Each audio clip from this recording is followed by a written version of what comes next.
You're about to listen to the Complete Developer Podcast, the podcast by coders, for coders, about all aspects of life as a developer. I'm Will, the curmudgeonly experienced developer. And I'm Beej, the optimistic newbie developer. Complete Developer Podcast is supported by listeners like you. We are now on Patreon at www.patreon.com/Complete Developer Podcast. Welcome to another episode. This week, we are continuing our series on a developer's journey, talking to Dave Harned, a self-taught coder that is leading the group for Free Code Camp Nashville. But before we get started, Will, what have you been fighting this week? I'm still working on final bugs for the release of the product I'm working on, and they're getting smaller and more piddly all the time. We've actually got one of the sales guys getting ready to do demos, and so he's beating the crap out of the product and emailing me every time he finds something. There's been several times he'll email me and my boss, and by the time my boss turns around to say, "Hey, did you get that email?" it's already fixed and deployed. It's just nice. Yeah, it's stupid fast. So it's that's not too bad. And then we're having all these larger strategic meetings, and there's a bit of frustration at the moment because once when you start fixing major problems, then all of a sudden the minor problems suddenly pop out. I have no idea what you're talking about. I haven't been dealing with that for the last 2 weeks at all. Yeah. Well, I mean, you fix the way your sales pipeline works, and all of a sudden now you have more clients coming in, so you have an inability to quickly push deployments out to all these other clients or get them onboarded and get them trained and all that, or you have you've improved your support process, and so suddenly development can't keep up. I mean, it's the game that everybody plays. It's just it's interesting watching this evolve and watching the reactions of people that don't realize that, hey, we're having this pain because we're growing. Yeah, I know what you mean. Yeah, so that's what I've been going through. I've been just doing a lot of meetings and a lot of little bitty bug fixes. Dave?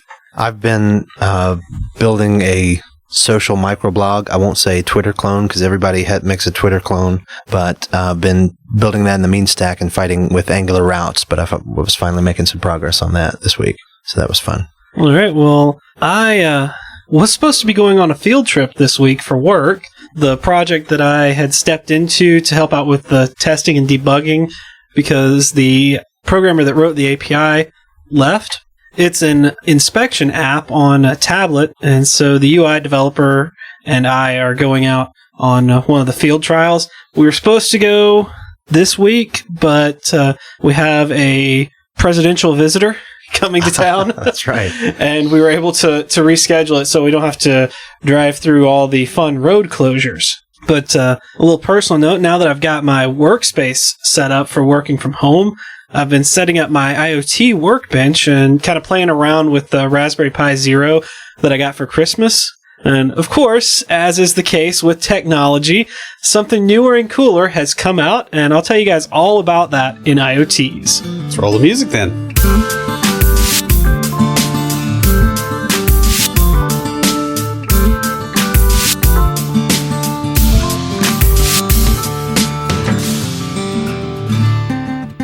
This week for IoTs, I'm going to talk about something that if you're up on the IoT industry, you've probably already seen and has been out for a little while now, a few weeks at least, and that is the Raspberry Pi Zero W.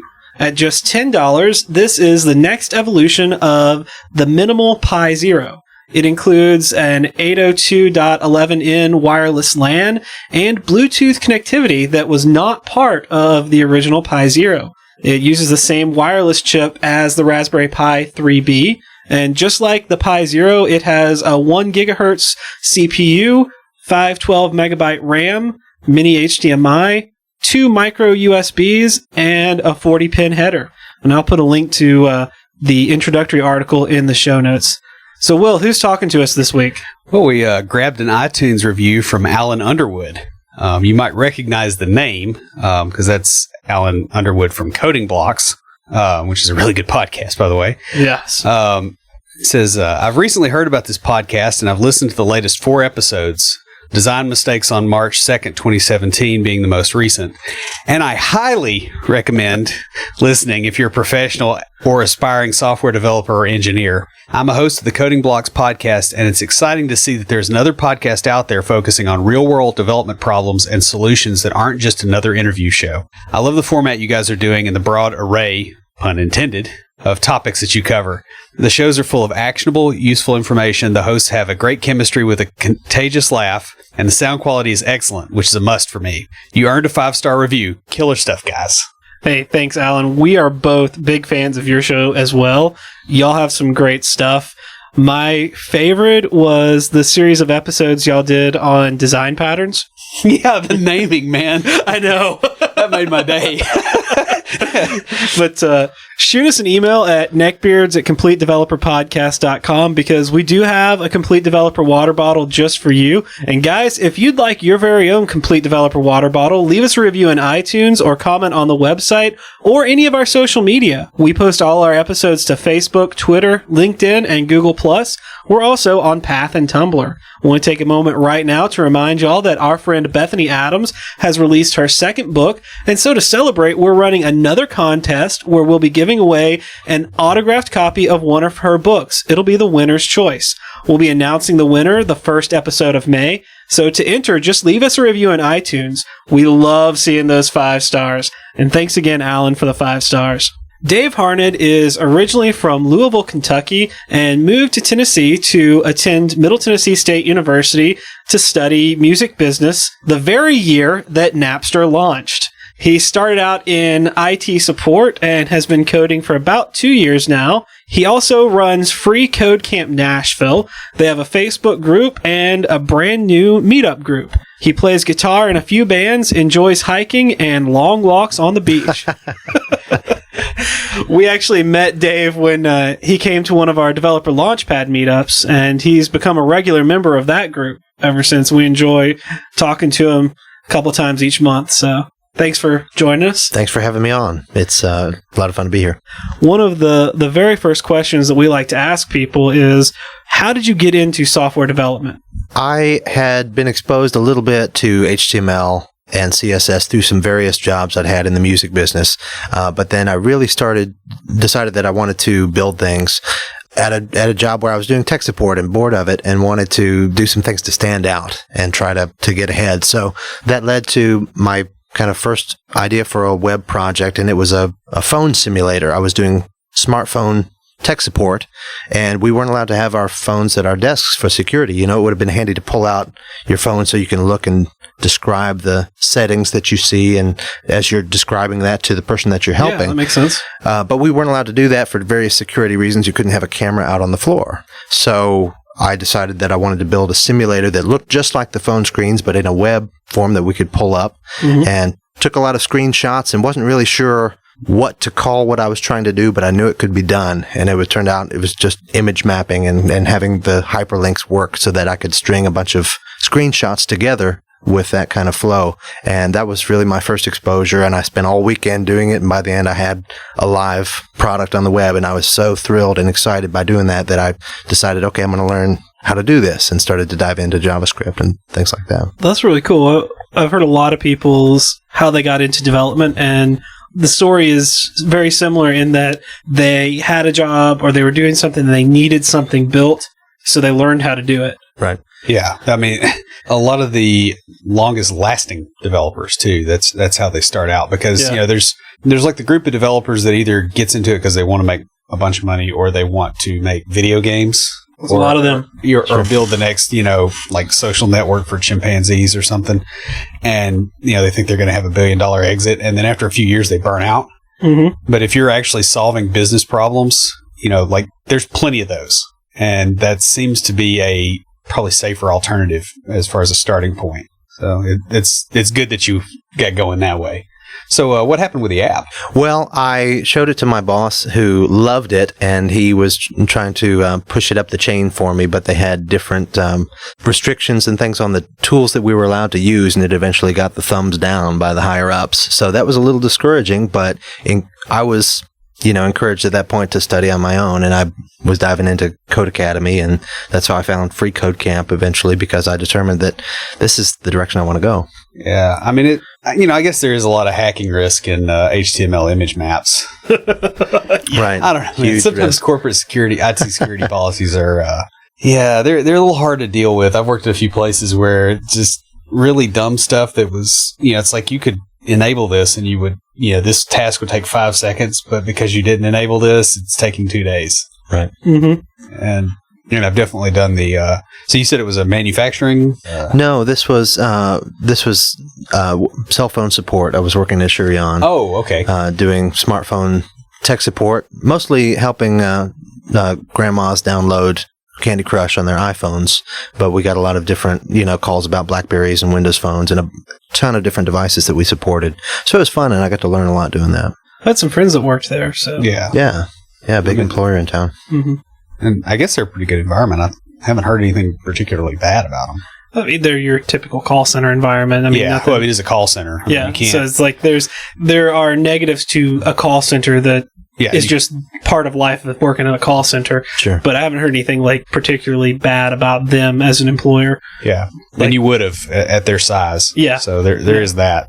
So as you were going through your journey, what were the most difficult parts? I mean, well, when I decided this is the direction I wanted to go, I looked at a number of the different boot camps, like Nashville Software School, which I think is a great program. But the problem was I really could not afford to take 3 to 6 months off not working, not getting a paycheck. And paying the tuition on top of that. Yeah, I had the same problem. Right. Yeah. So I decided to go the self-study route, and I found the biggest obstacle with that was simply overwhelm. There are a ton of free resources out there, and I would get sucked down into 100 different rabbit holes and not really progress in any one direction. And so I felt like, okay, I really need to find some structure, even if it's not a formal boot camp or a program like that. And that's when I happened on freecodecamp.com, which is a structured full-stack JavaScript curriculum that's available not really as a boot camp, but more of an online community for students.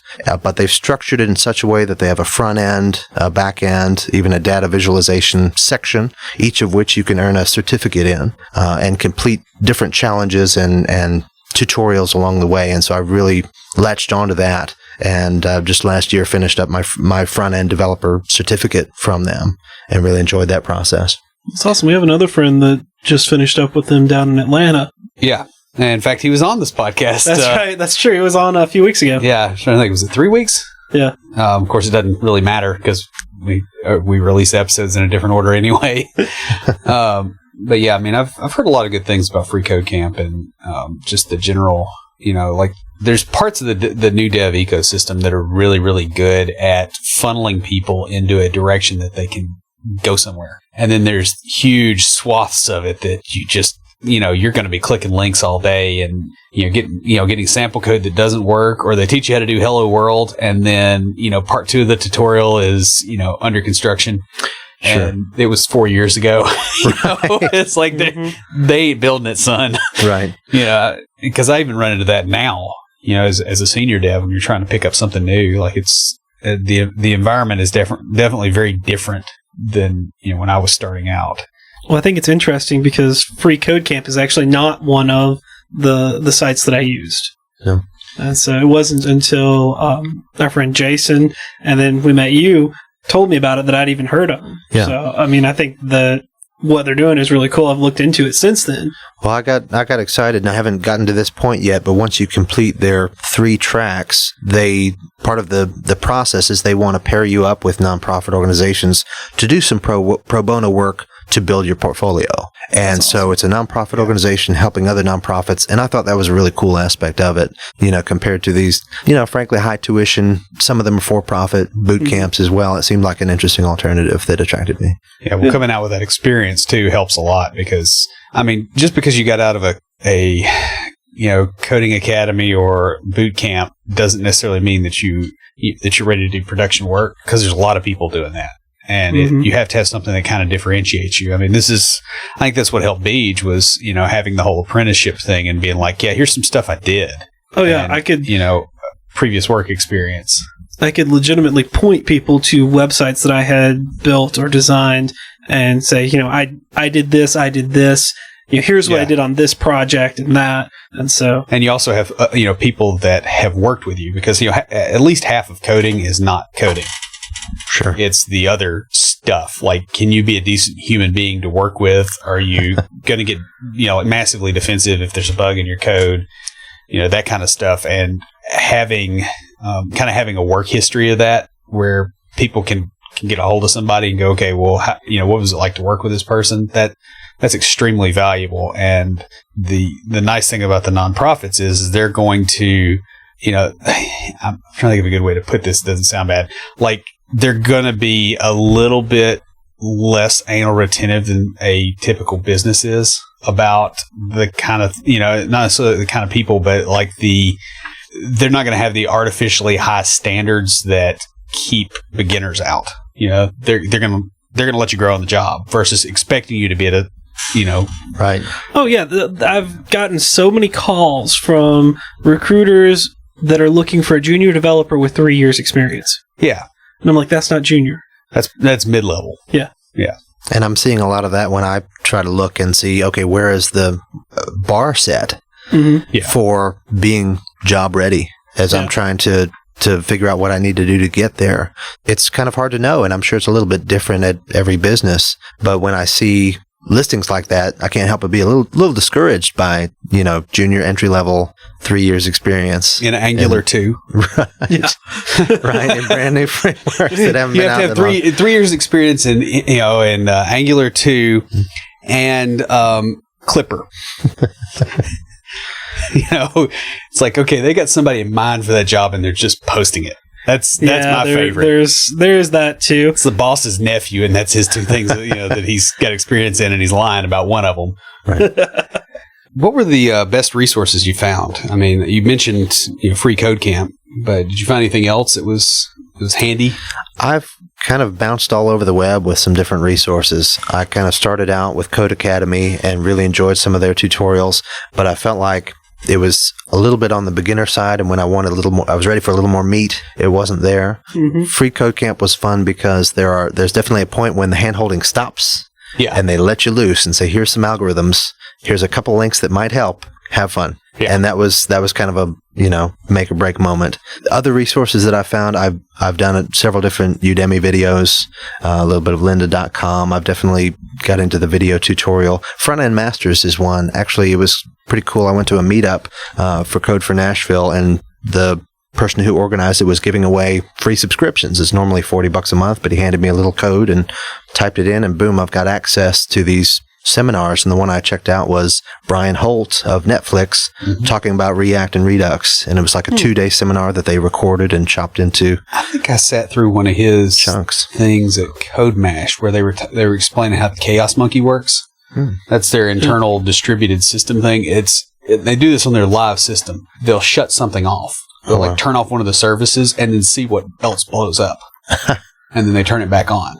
And that way they can make sure that they're always stable when something really goes wrong. Because all they got to do to fix it on this is turn that service back on, and they're good and they know where the problem is. I don't know where I heard that, but I heard that on a podcast a while back. I think it was him talking about that. Yeah. Doing that. And I don't remember which podcast or when it was, but I remember hearing about that and thinking, that's scary.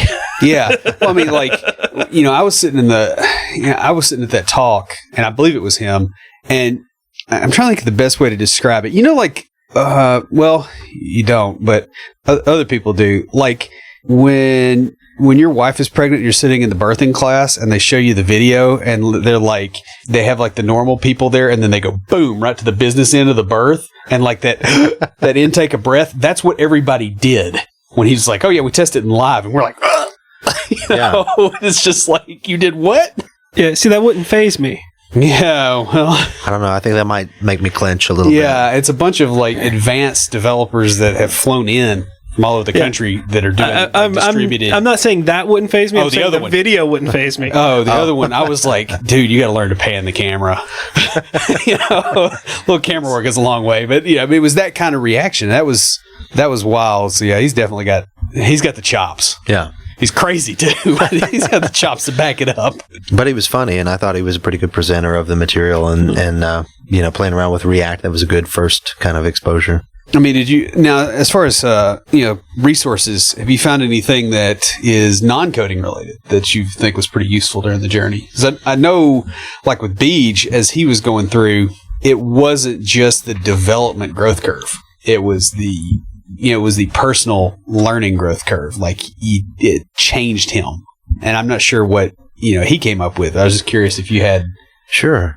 Well, there have been a couple of things that I can think of right off the bat. The first one was when I really started diving in, I did a self-check and realized that, hey, it's been several years, I won't say how many, since I've been out of school. And it's been a while since I've gone through this type of, absorbing material. So one of the first things I did, I found a course on Coursera that was called Learning How to Learn. And it's pretty popular, I think, among coders, but it kind of talks about how your brain works when you process new information and gives you some tips and tricks for kind of managing that. Well, that's really cool. We had a course like that in med school at the very beginning. They had us do this like personality test and how you learn and stuff like that. And then they forced us to sit in class 8 hours a day. So we had mandatory attendance. They're like, we know that we talked to you about how you have, a different style of learning and stuff like that, but we're going to force you to do the style that we want you to. Yeah. This was to give you hope before we take it away. Yeah. This was for Did you learn anything? This is for how to study the other 16 hours of the day. Yeah. Well, John Somnes has actually got a course on this as well. I've gotten some of the material. It's pretty good, but that's definitely the worst part of the learning curve, especially when it's the second job. When it's not in college, like when you actually have to circle back and start picking new stuff up, because you get out of the habit of studying and learning, as an adult. And even though I now study every week on stuff now, it's a lot different than it was in school. Like, you don't have the neuroplasticity, and sure. Plus you drink beer while you're doing it, and you get all kinds of stuff going on. So anything else that was handy? Or well, to kind of piggyback on that idea, from going through the absorption and reading and acquiring new material, I also realized that, hey, I'm not taking a test like I used to do in college. It used to be that I would have this deadline where I was having a big exam, and then I would go back through all of my notes and kind of reprocess what I'd already sat through in the lecture. Mm-hmm. And that kind of second regurgitation, or whatever you want to call it, helped me solidify a few things. And I realized that, hey, just watching these videos and going through these steps, I don't really have a review process set up. And so I've tried to incorporate that into my study as well as actually taking notes on a notepad, although it feels super analog compared to what I'm doing, but that I can refer back and kind of sort through and review and leave time for that, as well as, to manage my time in terms of new information coming in, but also giving time to process and revisit some of that new information. One of the things that, not entirely unrelated to coding, but I've started using Trello.com. Mm-hmm. We're familiar with that. As a way, the Kanban system of moving your tasks over one by one as they're completed. I really had to get organized with all the different projects I'm trying to do, the different videos, tutorials I'm watching. But you just give me the stink eye because I hadn't set up our Kanban boards for everything We yet. used to have one. And then I've been managing the process on my own without one for a while. And now Will's trying to get involved in it again. And so we need something so that we can see where each other is. Because when it's just one of us doing it, it's easy to stay organized with where things are in the process. But when we're both trying to go in there and do stuff and I'm really glad he's got the time now to help out, because there was a while there I was doing a lot of 70+ hour weeks, and it was like we record, and I had to go, okay, we're done recording, get out of my house. Right. Yeah. More to do. Yeah. We're closed. Yeah.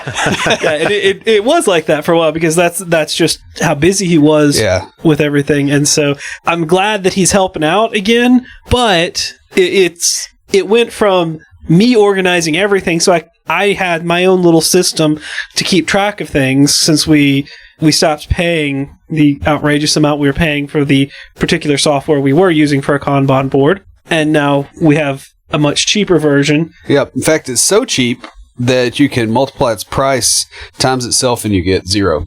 Or false. That's the best. Yeah. That's the best price. Yeah, we probably ought to pay for the $10 a month version at some point, but right now we're good. Yeah. Yeah. But it's he's working on setting that up so that we can have that again, to where, since he's back involved in the process again, where he knows where I am in the process of editing, and I know where he is in the process of not writing content. Yeah. Yeah, there is that. Because whenever I do it and I actually have it done ahead of time, he's off balance. Right. Yeah. Because he never expects it. He surprised him, being up on time.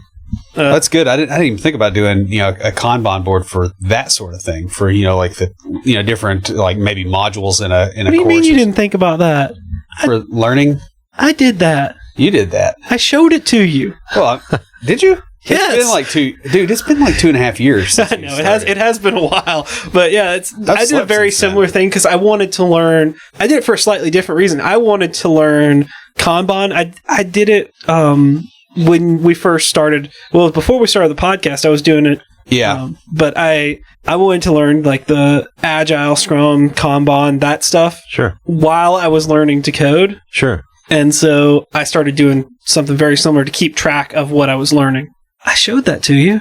I don't remember it, man. I'm sure I've got it. Well, no, because you think about, like the first year and a half that, like when you started working with me, when you were doing the apprenticeship. Oh, this was after that, or this was way before that. I was doing like 70 to 80 hours a week there for a very long time. So this was before I was doing the apprenticeship. This was when I was like learning very early on. But yeah, I remember bringing my computer over here and showing it to you. Yeah, that's a pretty slick way to organize it. Were you tracking concepts or modules, or what kind of things were you tracking with it? Let's see. I was tracking mostly the courses I was going through, because I was using, remind me which one is it Udemy that does like all the sales? Yeah. Okay. Oh, this $200 course is only $10 for 2 more days. Yeah, so I was... No pressure. I was tracking... I had boards for like front end, back end database, and then I was tracking the course and where I was in the course. Yeah. I had a backlog of courses that I was waiting to go on sale. Nice. Your wish list. Yes, exactly. I've got a few of those, yeah. But I've used it especially with some online books that tend to take the format of just one long web page, and it's like, wow, how do I remember where I was when I come back to this later? Like JavaScript design patterns is all free on the web, but it's just one long document that you can go through, and I really needed the help to say, okay, so you can give me my copy of that back that I paid for. Or actually, my wife bought me for my birthday a few years back. Did you? I gave it back to you. You did? Oh. Yeah. Oh, then somebody else has it. Okay. I gave it back to you like I'll have to go find that. Not in your library over here somewhere. It's probably not. It's probably in the office. I gave it back to you because somebody at work gave me a copy. Yeah. The programming books just migrate around. Like I've got one of my boss's books from like 12 years ago.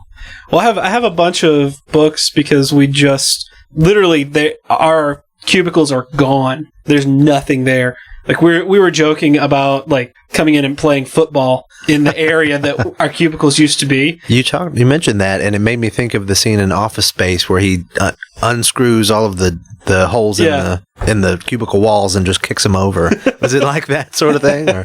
Well, I mean, there's nothing there. It's just like where there used to be 3 or 4 rows of cubicles. There's nothing. So they're completely gone, not even desks. So it's like a hipster open office. Okay. Yeah, we sit on the floor so we can collaborate. You don't have any exposed brick to add to that hipster feel? But we are in the basement, so yes. Oh, nice. But we have murals. Okay. Because, I work for the state, and we have the state parks as part of our department, so we have murals of all the state parks. That's fun. Which is really nice. But right now we're not working down there because they're building our workspace, so we're up in conference rooms. Gotcha. So, well, mostly at home, but we're like, I was in today, I think I spent maybe 2 hours sitting in the conference room with all the other people working on my computer, and the rest of the time I was in meetings. So, wow. Well, we've tried to condense them all so that, we only have to come in 1 or 2 days. Yeah. Because if you Yeah, when they do that, they ought to cut back on the number of meetings, not just go, oh, hey, let's just, if we get all the poison together in one place, suddenly it's not as poisonous. It's a shame, but we're doing Scrum, and it's kind of hard to cut back on those meetings. Yeah, there's that. Hey guys, I just wanted to invite you to come out and join us June 1st through 3rd for Music City Code, Nashville's hometown tech conference. Music City Code is packed with workshops, seminars, and panel discussions to inspire progress in Nashville's tech community. Music City Code will be held at Vanderbilt's Surratt Student Center Thursday, June 1st through Saturday, June 3rd. Ticket prices are half price through May 1st, and if you refer a sponsor, you'll get a free ticket. To learn more about Music City Code and register for the conference, visit musiccitycode.com. So, I guess circling back, what kind of stuff are you getting into these days? I mean, you had mentioned React before. Right. Well, I've been delving into putting together some full stack applications. I am kind of just getting to where I can build the whole thing. And so that's been exciting. I'm doing APIs in Node and Express, talking to MongoDB, and I've been bouncing back and forth between Angular 1 and React for some front-end stuff, but I'm just starting to put together some of my first projects that I'm thinking up on my own that aren't from a tutorial. So I'm trying to, go without a net, as it were, and come up with a few projects that I can put in my portfolio. So right now, the Angular Twitter clone or microblog or whatever you want to call it. Call it a microblog. You call it a Twitter clone. Everybody's like, eh. It sounds like I'm following a tutorial, but that's kind of what I'm, I'm just trying to make posts, assigned to users and. But you got to call it something swanky so that it sounds like all marketing and stuff. Right. Instead of, it's a Twitter clone. Well, the name of it is Shout Into the Void, because I figure that's what everybody does on social media. So that's the name of it. There you go. So you got the meme stack. That's I think I actually have a couple of books on that, because before it became clear that Microsoft was actually going to move stuff to Linux and actually support that, right. I was looking at getting out of the Microsoft ecosystem. Really? And switching over to Node. And so I played with it quite a bit because, it's a very good environment for building web apps. Right. And it doesn't have all the technical debt and baggage. Now, every so often somebody takes an NPM package down and destroys the internet, but we just all need those left spaces. Yeah. Just don't put any left spaces in anything, and you're left padding and you're fine. Left padding, that's it, yeah. Yeah. That's cool, man. So so I guess you're kind of in that you're in that part now where you're trying to build a portfolio, and you're trying to close the gap from the tail end of the learning experience into the beginning of the employment experience, which you notice now there's a gap. Right. Yeah. Well, and it's sort of an unknown gap.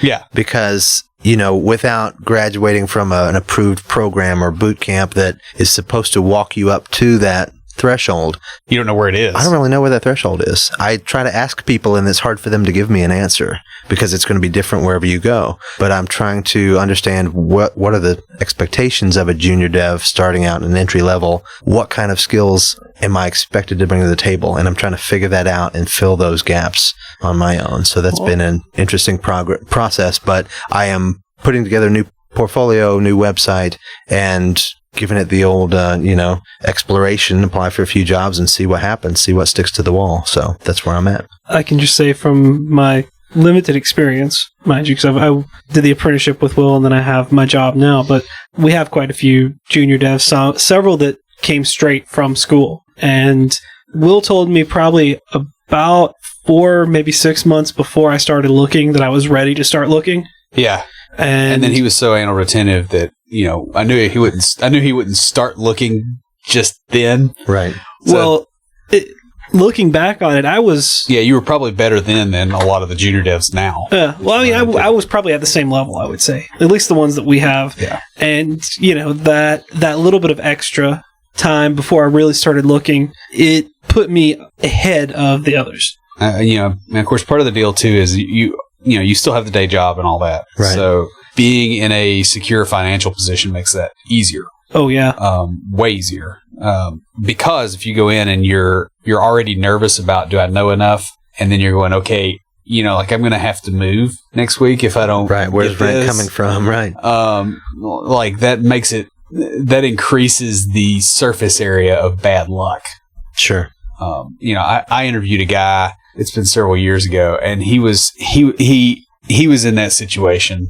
And I ended up kind of talking to him after, but he was like spinning a pencil around during the interview, and like it flew out of his hands and just like zipped right by somebody's eyeball. It sounds like it's seen from a movie. I mean, it was just like he just completely and then he froze up and just and it's like you really want to make sure that you are as set up as possible to walk in there confident. Because do a few shots in the parking lot before you walk in, you're good. Yeah. Right. And if they smell it on you and they still hire you, then beer at lunch is okay. Yes. Get real good at fixing bugs, though. Right. Yeah.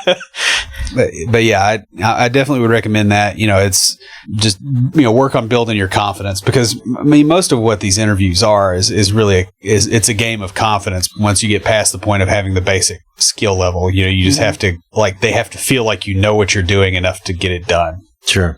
Or that you are cocky enough that you're going to go and figure it out if you don't, instead of interrupting the senior devs. I mean, that. And apparently, if you have some bad things happen to you right before you walk in and go, all right, well, I'm not in the right mindset, so this is just going to be a practice interview for me to get a little bit better at it. Sure. You'll get the job. Yeah, that's what happened to him. Yeah, literally.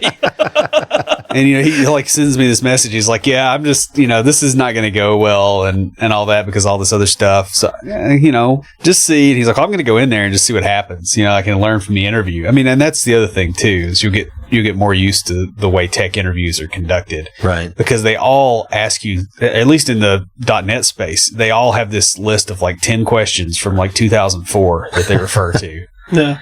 And see, the couple of interviews that I've been on have been wildly different.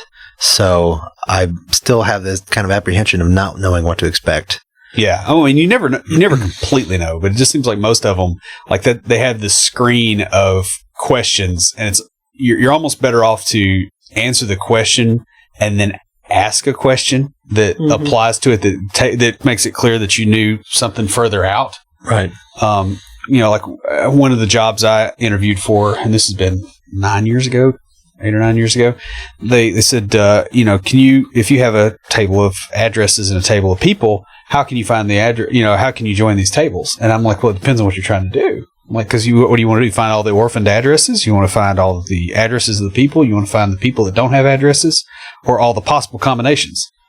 And I was like, because that would tell you if you're doing left outer join, right outer join. And the guy looks at me and he goes, all right, we're going to skip the 5 database questions I had after that. Yeah.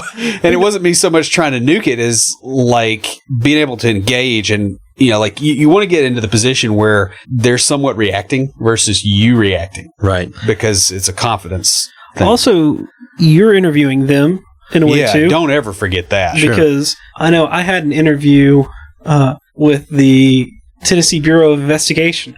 And it's not on them. It was on the recruiter that sent me out there misread what they were looking for. And so she saw someone with a little bit of C# experience and thought, oh, they want a junior .NET developer with, and then she's like, oh, there's SQL on there and a few other things.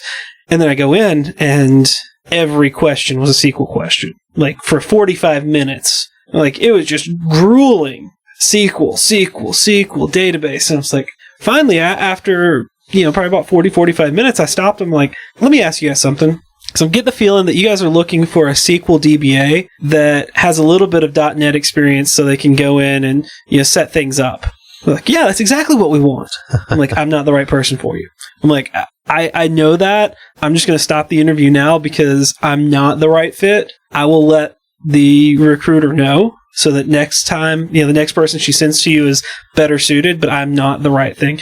And they really appreciate it. I actually got a thank you from them for it. And then the recruiter took me out to lunch the next day for letting her know, that. But I was interviewing them. I'm looking at it going, I don't want to be a DBA. Nothing wrong with being a DBA. It's just not where my interests lie right now. Sure. Yeah.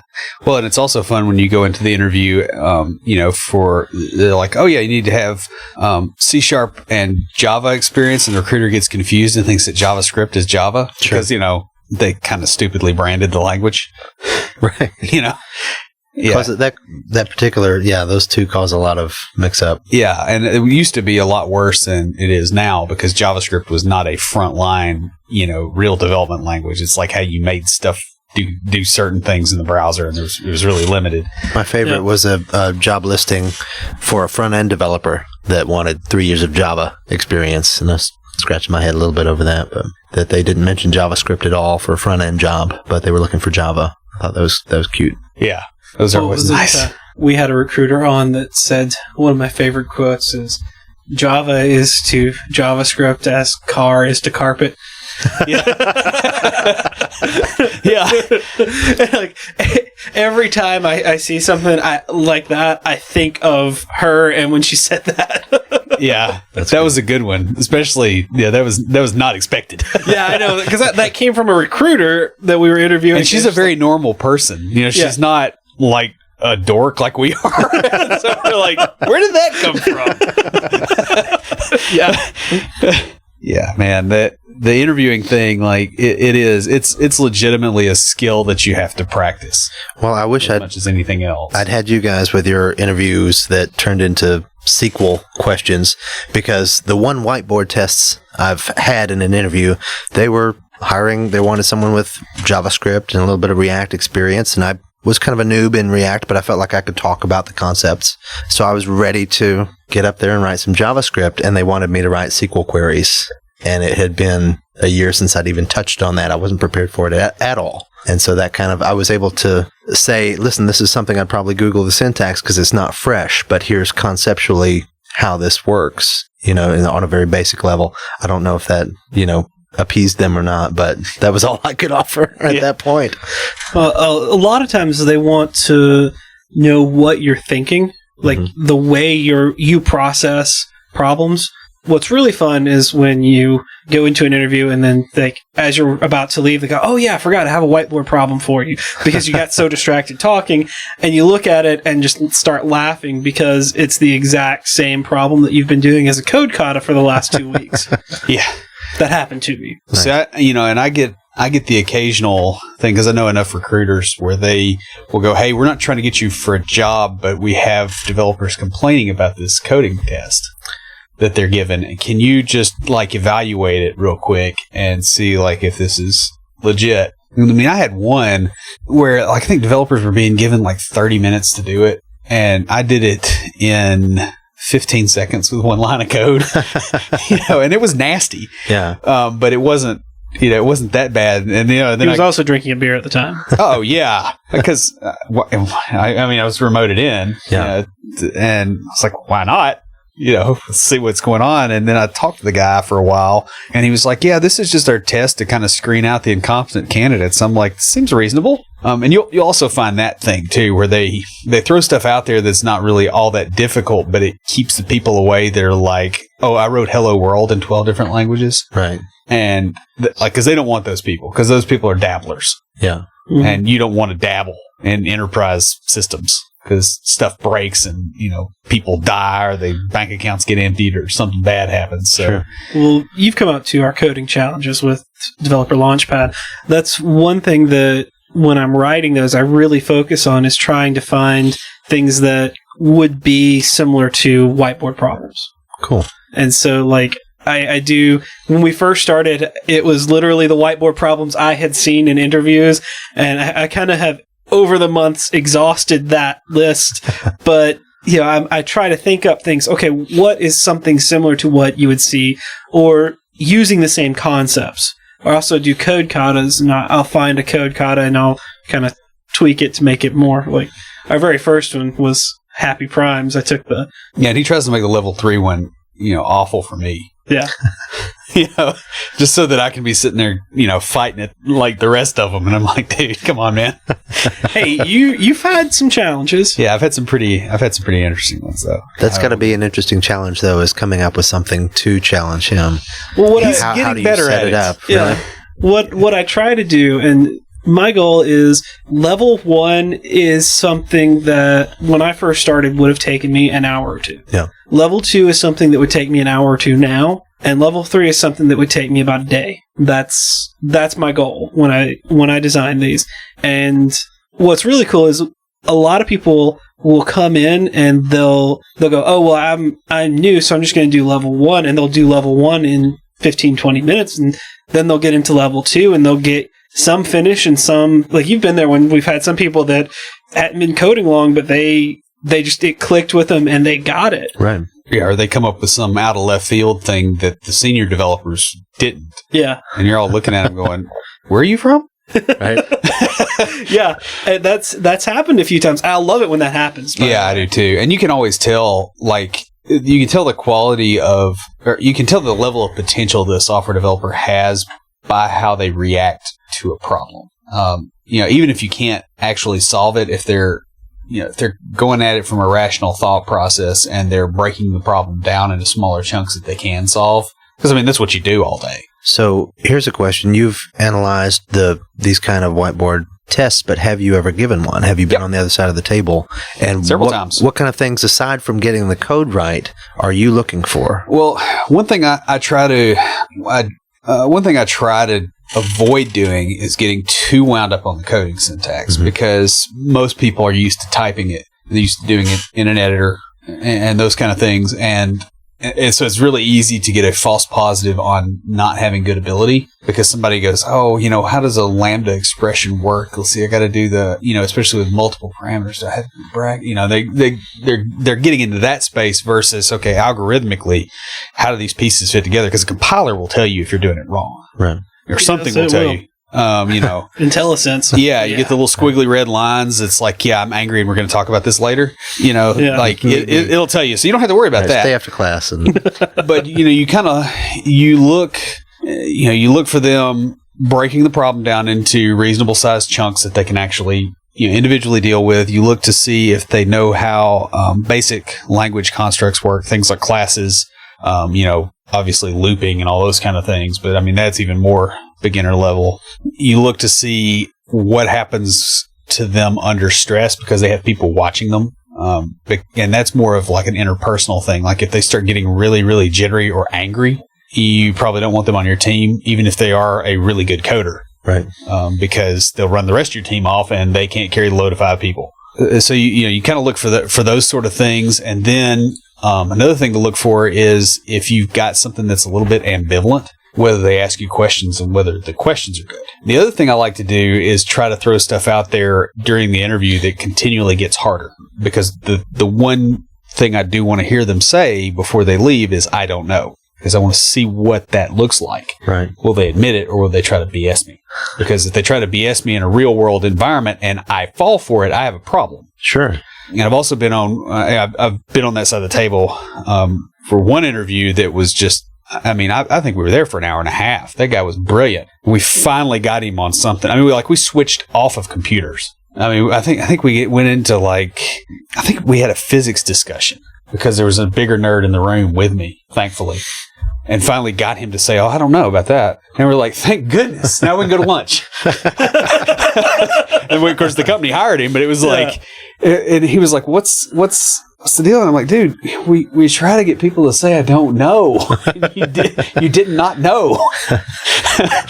Physics has nothing to do with your job. You don't have to worry about it. You'll be writing inventory control systems for kitchens. It's not a big deal. What kind of physics question was it? Do you throw in some Schrodinger's cat type of? What was it? It was weirdness. Something. I don't even remember. I didn't know the answer. It was the other guy that was having to escalate at this point. Because again, you really do want to look for that. And the other thing too is the developers. You also want to look. You look a lot. I look a lot more at behavior than I do at knowledge. Because if they're a little low, but they've got the right attitude, I can bring them up. Yeah. I can drag somebody up with me, but if they're really good and they don't have the right attitude, I can't do a lot with that. So I watch for stuff like them, messing with their phone, during the interview. You'd be surprised how many people are like, oh, I'm going to lay the phone on the table when I come to the interview room, and then the light blinks and they're looking at it. And not turning it on, but just looking at it constantly as the light's blinking. And it's like, you're not going to handle being able to sit at a desk without somebody supervising you to make sure you're not on Facebook all day. Yeah. And so I tend to watch for a little bit more behavioral. Really? That's crazy. Cause I would almost bet that anyone interviewing me wouldn't have known I even had a phone. Right. That's been me. Same too. Here. I don't know. Why does it need to be out of my pocket? Period. It's not silenced. It's turned off. Yeah. Like I have it on until I get there because usually a recruiter or somebody's meeting me there. Or you need the map. Yeah. Once I physically meet them, that phone gets turned off. Oh, now what I have done is taken it in and set it upside down on the desk and say, hey, my belt clip broke and I haven't got it replaced. So that's so I don't break my phone. Yeah. And I make that clear. Yeah. That's okay. But, I tend to watch more behaviorally because I find that tends to have a greater impact on how good of a developer they can become. I'm trying to think. I didn't even have my phone. Like, when I interviewed where I'm at now, like, on the drive there, I got a call from my sister that my father had fallen and broken his hip. Oh, my gosh. And was going into surgery. I turned my phone off going into that. Because I was trying to think, I was like, did I go in and tell them, hey, my dad fell and broke his hip, I've got my phone on? No, I turned it off for the interview because to me, that's just rude. And you know what? Even if my sister texted me or called me in the interview, I'm still 2 hours away. Yeah. So I might as well turn it off and be respectful. So. Yeah, and I went into an interview once, and this is, this was a while back. I think my interview was at 9:00 in the morning, and I couldn't eat anything because I was having surgery at 1:00 in the afternoon, throat surgery. Oh. Yeah, like I had the UPPP where they cut the back and they get your tonsils and adenoids and all that stuff out so that you don't have sleep apnea. Okay. Like I was having that later that day, and they're like, "You're in here right before you're doing that," and I'm like, "Yep." They said, "You're calm." And I'm like, "I'm about to be anesthetized." Have to be even calmer. Yeah. Really calm. Yeah. It's kind of nice talking to you because I'm not going to be able to talk for a few weeks. So, this may be the last conversation I have for a long time. Yeah. I got that job and it didn't work out so well. But I tend to watch more on behavior. So what are your plans going forward here? Current plans? Well, like I said, I'm kind of putting my toes back into the water and testing out the job search. I'm kind of going a little bit blind, like we talked about, not knowing where that bar is set, but I feel confident enough in what I know so far in the mean stack and SPAs and some front end type of stuff that I want to try to go do some of those interviews again. Maybe if I'm not ready, I'm still going to have that practice for interviews, but I really feel like not knowing where I'm at, I still feel like I can go and have good conversations and not sound like an idiot. And so I'm trying to give it a shot, see what happens. So what kind of timeline are you hoping to actually get the full-time job in? I've decided this is the year. This is the year it's going to happen. Nice. So I'm not, counting on immediately happening, right, but I'm feeling like I'm really close. How long would you say it took me? Well, if we discount the time I was in New York, probably about 6 months.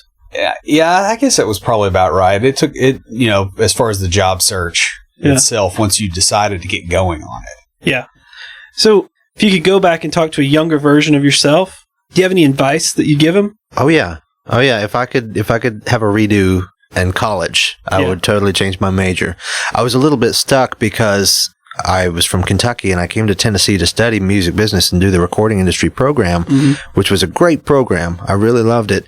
And because it's not offered anywhere in Kentucky, the states had a deal where you could pay in-state tuition. I could come to another state, pay in-state tuition, and do this major, which meant that if I changed my major, my tuition would have gone way up. But man, if I could go back and do it again, I would have definitely checked out computer science or something along that vein and gotten into this earlier, because I really feel like I love this. There's something about and I tell people that it's using both sides of my brain. There's a creative element, there's a logical, analytical element, and bringing those together is what really does it for me. Yeah, I kind of understand that, because sometimes I kind of wish, because I did 3 years computer programming in high school. Yeah. And was going to be a computer science major up until my senior year of high school. And then I went a different direction. Like, I got interested in medicine and psychology and stuff. And I've come full circle. And I'm like, sometimes I wish I just stuck with it. Yeah.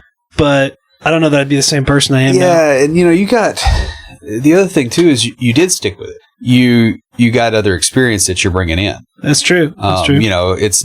It's not so much what you know in computer science, but what you can apply from outside of it too that gives you an edge. Because there's always going to be some other nerd that has more free time that can figure stuff out that you can't. in computers, but if you can apply stuff from other disciplines, you can get a whole lot of firepower that he doesn't have access to. And I would say having kind of that music industry background would be beneficial here. Yeah, well, and I'm also hoping that the tech support customer service role will play a bit because, I can talk to non-technical people about technical things. And you'd be surprised how much of an advantage that is. That was our very first episode. Right? Yeah, like there's so many, a ton of the jobs I've had, I have been the person that has been in the meeting with the non-technical. Yeah. Or one of the people, because you don't put all the developers on speakerphone. There's not a whole lot of people that can really bring that in. And so when you get the experience from outside, like, don't look at that and go, okay, I don't have experience in development. Look at it and go, okay, I have experience in this and I'm getting experience in development. Like, don't ever throw that other out. Right. Because you'd be surprised at just the random times it comes in real handy. Right. Mm-hmm. I'm learning that more as I'm both in the workforce and around other developers, like through meetups and other things like that. I'm seeing those ones that, you want them working on your project, but you don't want them interacting with the customers. Yeah. Or having to explain things to management, like explaining what an event sourcing system is, where you don't keep records in a database. You keep, here's a starting state, and then here's the stream of events that happen to it. And whatever the current state is the starting state mutated by those. Mm-hmm. And they're like, why is that useful? It's like, well, the same reason accountants don't use erasers is so they can see the history of transactions going into something. And you explain that to somebody that's a business person, they go, oh, we could do all this other stuff with it. And now instead of trying to sell the technical merits of the idea, they're doing it for you. Nice. That makes sense. It's extremely helpful for explaining those kind of things. Now, you may still not be able to actually sell them on it, but it gets them. It gets the conversation in a place where you're not arguing from a tech perspective. They're figuring it out based on business need. You can give them reasons in their terms. Yeah. That makes perfect and let sense. them spin away on it. So, Dave, we want to thank you for coming on the show. And how can people get in touch with you? I can be found on, I'm on Facebook, I'm on Twitter, LinkedIn. It's Dave Harned, or you can search for the handle that I use is Davy Blue with 3s instead of E's, so DAVI3 BLU3 on Twitter. If you're interested in Free Code Camp and want to get connected with my meetup, we meet on the first Saturday of every month. We are Free Code Camp Nashville on meetup.com. We also have a Facebook group too. Just click to join, and I'll see that come up and add you to the group and get you involved. Cool, and we'll include some of those links in the show notes as well. Great. That pretty much wraps us up. Before we close everything out, Will, what do you have for us this week for Tricks of the Trade? Well, since this came up during the episode anyway, the ability to talk to somebody in their own language is probably one of the most valuable skills that you can have as a developer. Your coding skills are kind of limited because you can talk to a computer. And you get a computer to do a lot for you. Don't get me wrong on that. But, most of the value that a computer brings to the table is with its interaction with other people. At some point, it automates their jobs, makes their jobs easier. Sometimes it replaces their jobs. But that, ability to put things in the terms of the person using the computer will make you a better user interface designer. It will make your error messages better. It will make it easier for you to figure out which parts of the system should talk to which other parts. And it's sort of like learning a foreign language. You just kind of, once you get good enough at Spanish, not only can you order, salsa and chips, but you can actually make jokes with the cooks. And, occasionally get burned by habanero salsa, but, you're not going to order the perro con hongas, right? Because you don't want dog with mushrooms. Right.